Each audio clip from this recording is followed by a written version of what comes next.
প্রিয় ছাত্ররা, আমি তোমাদের এখন ক্লাস 6-এর মেট্রিক প্রণালী নিয়ে আলোচনা করছি।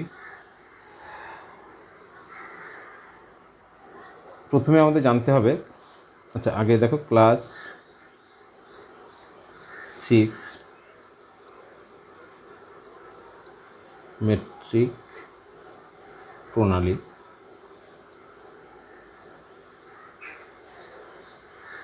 এটা নিয়ে আলোচনা করছি।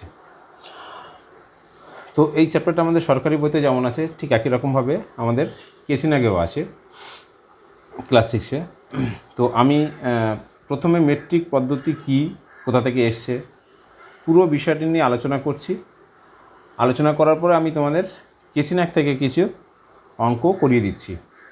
তো প্রথম কথা হচ্ছে, মেট্রিক প্রণালী শব্দটি কোথা থেকে এসছে। মেট্রিক প্রণালী শব্দ কথাটা এসছে, আমরা দৈর্ঘ্য মাপার যে এককগুলো জানি, কিলোমিটার, হেক্টোমিটার, ডেকামিটার, ডেসি, সেন্টিমিলি, এই যে এককগুলো জানি, এর মধ্যে মিটার যে এককটা আছে, সেই মিটার থেকে এই মেট্রিক শব্দটি এসছে। এটা হচ্ছে প্রথম মেট্রিক শব্দটা কোথা থেকে এসছে সেটা আমরা জানলাম, যে দৈর্ঘ্য মাপার যে একক মিটার, এই মিটার নামটি থেকে মেট্রিক প্রণালী কথাটি এসছে। এবার দেখো, আমরা দৈর্ঘ্য মাপার কথা তো যেমন বললাম, দৈর্ঘ্যর সঙ্গে আমরা সাধারণত আরও দুটো জিনিস বলি, দৈর্ঘ্য, ওজন আর হচ্ছে আয়তন। এই তিনটে জিনিসের মধ্যে দৈর্ঘ্য মাপার এককটাকে আমরা কি বললাম? মিটার। ওজন মাপার এককটাকে বলা হয় গ্রাম, আর আয়তন মাপার এককটাকে বলা হয় লিটার। এই যে তিনটে একক লিখলাম আমরা, দৈর্ঘ্যের ক্ষেত্রে মিটার, ওজনের ক্ষেত্রে গ্রাম, আয়তনের ক্ষেত্রে লিটার, এই তিনটে একককে কিন্তু আমরা বলি মৌলিক একক। এবার এই মৌলিক এককের সঙ্গে আমরা কিছু গুণ বা কিছু ভাগ করে আমরা অন্য এককগুলি পাই। সেই এককগুলি কিভাবে পাই আমরা সেটা নিয়ে আলোচনা করব। তাহলে সেটা কি পাই? দেখো, দৈর্ঘ্যের ক্ষেত্রে আমরা যে এককগুলি পাই, বা প্রথমে আমরা যদি বলি মেট্রিক প্রণালীর মূল যে এককগুলি, সেই এককগুলি কি? কিলো, এর সঙ্গে তিনটে কথা হতে পারে, কিলোমিটার হতে পারে,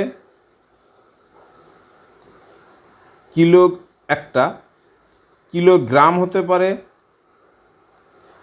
আর কিলোলিটার হতে পারে।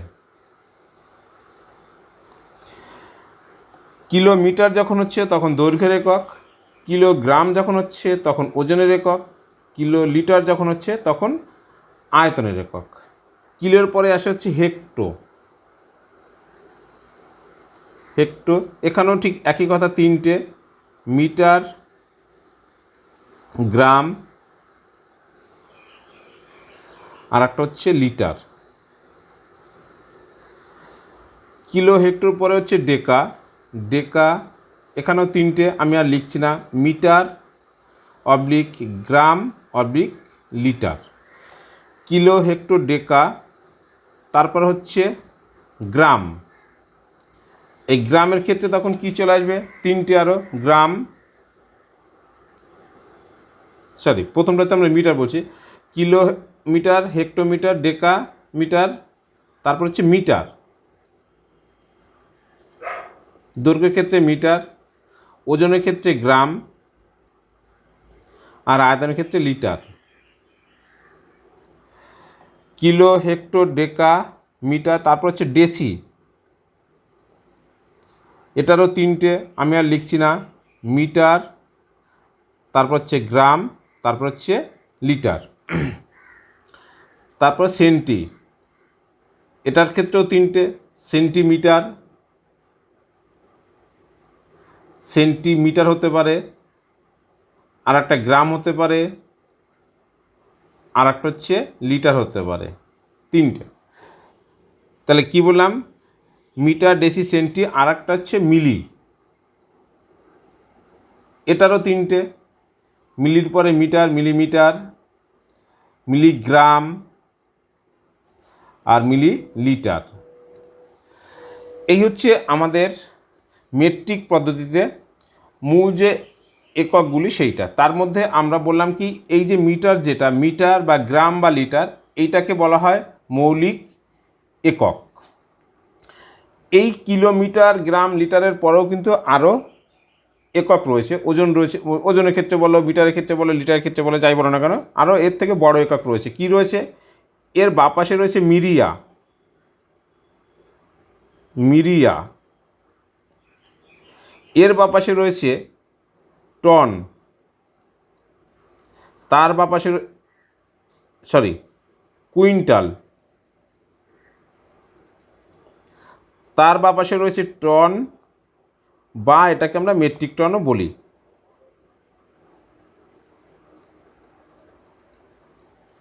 এটাকে আমরা মেট্রিক টনও বলি। তাহলে তোমাদের যে এককগুলি, আমরা আবার রিপিট করছি, সেই এককগুলি কি? প্রথম হচ্ছে টন বা মেট্রিক টন, তারপরে কুইন্টাল, তারপরে মিরিয়া, তারপরে কিলো, তারপরে হেক্টো, তারপর ডেকা, তারপর মিটার, তারপর ডেসি, তারপর সেন্টি, তারপর মিলি। সে দৈর্ঘ্য, ওজন, আয়তন যার এককই হোক না কেন। এইবার কথা হচ্ছে, একটা এককের সঙ্গে আর একটা এককের সম্পর্ক কী? সবসময় মনে রাখবে, আমরা যখন এদিক হচ্ছে বড় একক, এই বড় একক থেকে ছোট এককের দিকে যাব, ডান দিকে যাব, তখন প্রত্যেকটা ঘরের জন্য আমরা তাকে 10 দিয়ে গুণ করব। কীরকম? ধরো একটা উদাহরণ দিলে তোমরা বুঝতে পারবে। 1 কেজি, এই 1 কেজি সমান কত হেক্টো, এটা গ্রামে বলেছি কিন্তু ওজন, 1 কেজি সমান কত হেক্টোগ্রাম। তাহলে আমরা কোথা থেকে কোথায় যাচ্ছি? কিলো থেকে হেক্টোতে যাচ্ছি, এক ঘর যাচ্ছি। তাহলে যাচ্ছি কোথা থেকে? যাচ্ছি কিলো থেকে। তাহলে 1 ইন্টু এই যেখান থেকে যাচ্ছি তার জন্য 1 লিখলাম, কয় ঘর যাচ্ছি? 1 ঘর যাচ্ছি, তার জন্য একটা শূন্য দিলাম, এত হেক্টোগ্রাম। তার মানে হচ্ছে কত? 10 হেক্টোগ্রাম।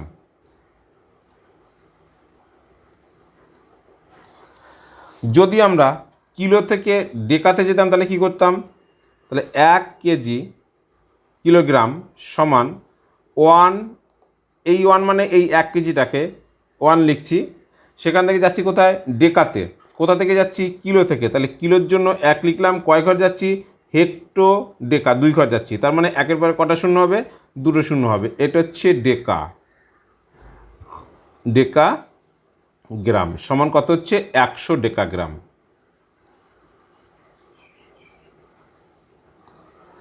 এইভাবে আমরা বড় একক থেকে ছোট এককের দিকে যেতে প্রত্যেকটা ঘরের জন্য আমরা 10 দিয়ে গুণ করব।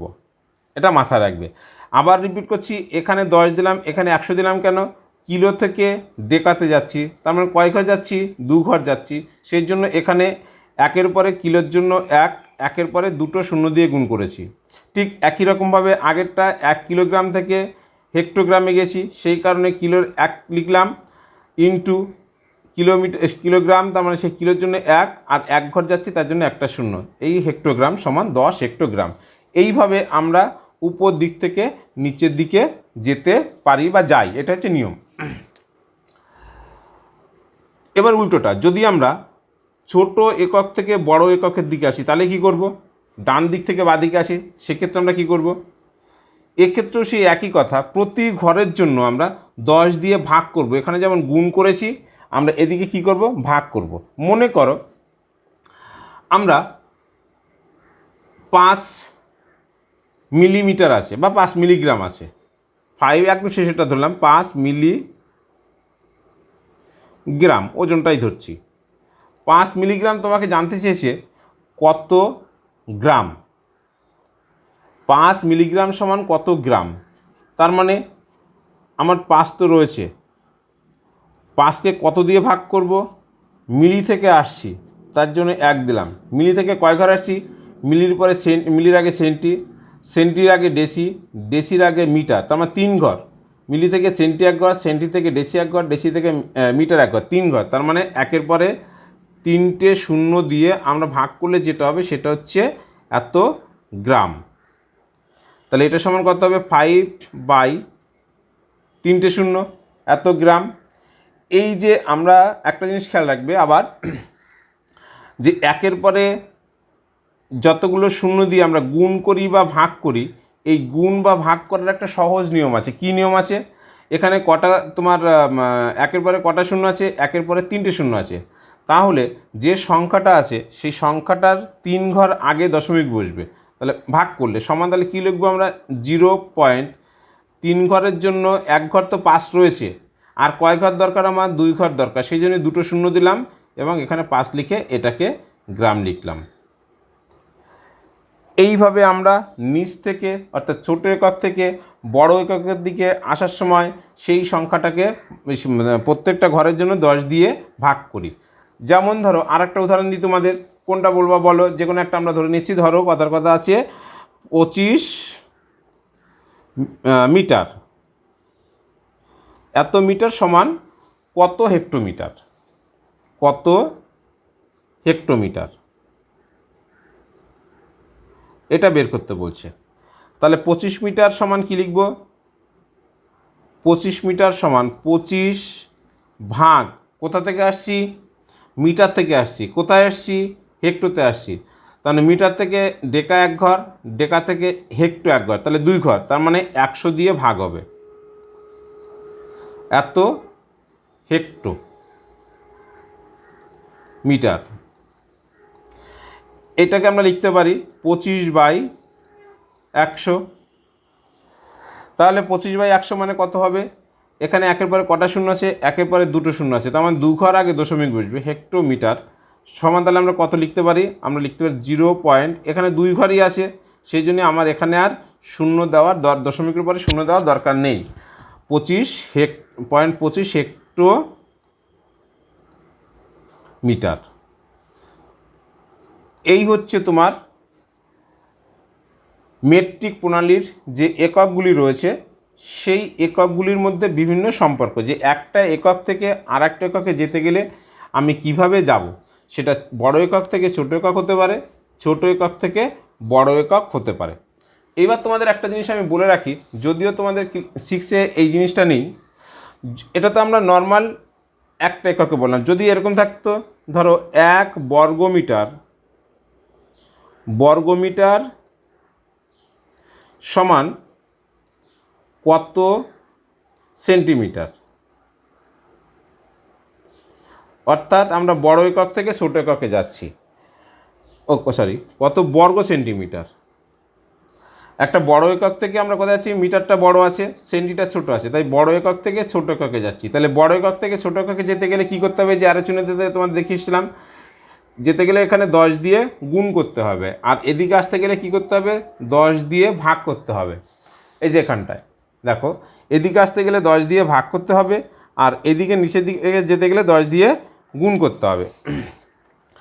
এবার তাহলে মিটার থেকে আমরা যাচ্ছি কোথায়? সেন্টিতে। মিটার থেকে সেন্টিতে যেতে গেলে পরে আমরা নর্মালি যদি মিটার থেকে সেন্টিতে যাই, তাহলে কী করতে হবে? 1 মিটার, তাহলে মিটারের জন্য 1, তাহলে 1 বর্গমিটার সমান, মিটার থেকে সেন্টিতে যাব, তাহলে মিটারের জন্য 1, সেন্টির জন্য সেন্টিতে যাওয়ার জন্য মিটার থেকে ডেসি 1, ডেসি থেকে সেন্টি 1, তার মানে 100 দিয়ে গুণ করার কথা। কিন্তু যেহেতু এখানে বর্গ আছে, সেই কারণে এই সংখ্যাটা আবার এই যে 100 লিখেছি ওই সংখ্যাটা দিয়েই, মানে এখানে যত লিখব সেই সংখ্যাটা দিয়েই আবার গুণ করতে হবে, এত বর্গ সেন্টিমিটার হবে। সমান হচ্ছে একের পরে 4টে শূন্য, 10,000 বর্গ সেন্টিমিটার। এটা যেমন আমরা বড় একক থেকে ছোট এককে গেলাম, যার সময় নর্মালি আমরা করেছিলাম কি, একটা একক থেকে আরেকটা একক যেতে গেলে পরে একের পরে সেই কটা শূন্য দিয়ে গুণ করেছিলাম। এখানে মিটার থেকে আমরা সেন্টিমিটারে যাচ্ছি, সেই জন্য 100 দিয়ে গুণ করেছি। কিন্তু আমাকে এখানে সরাসরি মিটার থেকে সেন্টিমিটার বলেন, এখানে বলছে বর্গ মিটার থেকে বর্গ সেন্টিমিটার। যেহেতু বর্গ মানে দুবার কথাটা এসছে, সেই জন্যই দুবার এই 100 দিয়ে গুণ করতে হবে। যদি আমরা মিটার থেকে ডেসিমিটারে যেতাম তাহলে কী করতাম, মিটার থেকে ডেসি মানে 10 দিয়ে গুণ করতাম, কিন্তু বর্গ মিটার থেকে বর্গ ডেসিমিটার হলে পর তখন কী করতাম 10 গুণ 10, অর্থাৎ তখন 10টা দুইবার দিয়ে গুণ করতে হতো। এই হচ্ছে তোমার উপর দিক থেকে নিচের দিকে বর্গ এককে যেতে গেলে কী করতে হবে সেটা বললাম। ঠিক একই রকমভাবে উল্টোটা, যদি তোমার এইটাকেই ধরো এই সংখ্যাটাই দেওয়া আছে, এত বর্গ সেন্টিমিটার সমান কত বর্গ ডেসিমিটার, আমি মিটারে গেলাম না, ডেসিতে থাকলাম, কত বর্গ ডেসিমিটার। তার মানে কয় ঘর আসছে দেখো, সেন্টি থেকে ডেসিতে আসছে 1 ঘর আসছে। নর্মালি আসতে গেলে কত দিয়ে ভাগ করতাম, নর্মালি প্রতি ঘরের জন্য আমি বলেছি কত 10 দিয়ে ভাগ করতে হবে। তাহলে যেহেতু এখানে বর্গ আছে তাহলে কত দিয়ে ভাগ করব, তাহলে আমরা 10 গুণ 10, অর্থাৎ এই 10টা কী হয়ে যাবে, দুবার গুণ হয়ে যাবে। তাহলে আমরা কি লিখব, এত বর্গ সেন্টিমিটার সমান 10,000 বাই, আবার বলছি প্রত্যেকটার ক্ষেত্রে কিন্তু সেগুলো এদিকে আসলেও যা হবে এদিকে আসলেও তাই হবে। আমি জাস্ট একটা যে কোনো একক ধরে উদাহরণ দিয়ে তোমাদেরকে বোঝাচ্ছি যে সেন্টিমিটার আছে, সেন্টিমিটার থেকে ডেসিমিটারে যেতে বলছে আমাকে, এই যে কোশ্চেনটা এইটা সেন্টিমিটার থেকে কত বর্গ ডেসিমিটার, আর আগেটা ছিল এই একটা। তাহলে এক ঘর মানে নর্মালি আসতে গেলে 10 দিয়ে গুণ, কিন্তু ভাগ যেহেতু এখানটায় বর্গ আছে সেই জন্য কী হবে 10 গুণ 10, মানে দুবার 10 দিয়ে গুণ করতে হবে, মানে 100 দিয়ে 100 দিয়ে গুণ 10 দিয়ে ভাগ করতে হবে, অর্থাৎ 100 দিয়ে ভাগ করতে হবে, এবং সেটা তখন চলে আসবে বর্গ ডেসিমিটার। বর্গ ডেসি, এই যে 100 দিয়ে ভাগ করলাম বর্গ ডেসি মিটার, এটা ভাগ করলে কত আছে, দুটো শূন্য কাটে, সমান 100 বর্গ ডেসিমিটার, এটা অ্যান্সার। তাহলে নিশ্চয়ই তোমরা বুঝতে পেরেছো যে একটা মেট্রিক পদ্ধতি কি, মেট্রিক পদ্ধতিতে কোন কোন একক ব্যবহার করা হয়, এর মূল একক কি, মেট্রিক পদ্ধতি নামটা কোথা থেকে এসছে, এবং একটা এককের সঙ্গে আর একটা এককের কী সম্পর্ক, বা কিভাবে আমরা একটা একক থেকে আর একটা এককে যাব, সে ছোট থেকে বড় হতে পারে আবার বড় থেকে ছোট হতে পারে, সেটা আমরা বললাম। তার সঙ্গে তোমাদের যেটা এক্সট্রা বললাম সেটা যদি সেখানে বর্গ হয়ে যায় সেক্ষেত্রে আমরা কি করব সেটাকে বুঝিয়ে দিলাম। যদি বর্গ একক থাকে, বা একক বলতে এখানে বর্গ মিটার, বর্গ সেন্টিমিটার, বর্গ কিলোমিটার যাই হোক না কেন, যদি থাকে সেক্ষেত্রে আমরা আর একটা এককে কী করে নেব সেটাকে বুঝিয়ে দিলাম। এরপর আমরা চলে যাচ্ছি তোমার কেসিনাগের অনুশীলনী 3-এর কিছু অঙ্ক, যেটা মেট্রিক প্রণালীর অঙ্ক। আমি ওখান থেকে কয়েকটা অঙ্ক তোমাদের বেছে বেছে করিয়ে দিচ্ছি। তো তোমাদের এই যে আলোচনাটা করলাম আমরা মেট্রিক প্রণালী কাকে বলে, আমরা এই ভিডিওটা এখানেই শেষ করছি। যদি তোমাদের ভিডিওটি ভালো লাগে তোমরা অবশ্যই সাবস্ক্রাইব করবে নতুন নতুন ভিডিও পাওয়ার জন্য, যতটা সম্ভব লাইক করবে এবং বন্ধুদের মধ্যে শেয়ার করে দেবে। আমি তোমাদের পরবর্তী ভিডিওতে ক্লাস 6-এর কেসিনাগের কোষে দেখি না, এটা হচ্ছে তোমার ওরা প্রশ্নমালা লিখেছে, প্রশ্নমালা 3-এর কিছু কিছু অঙ্ক আমি পরবর্তী ভিডিওতে তোমাদের করে দেব।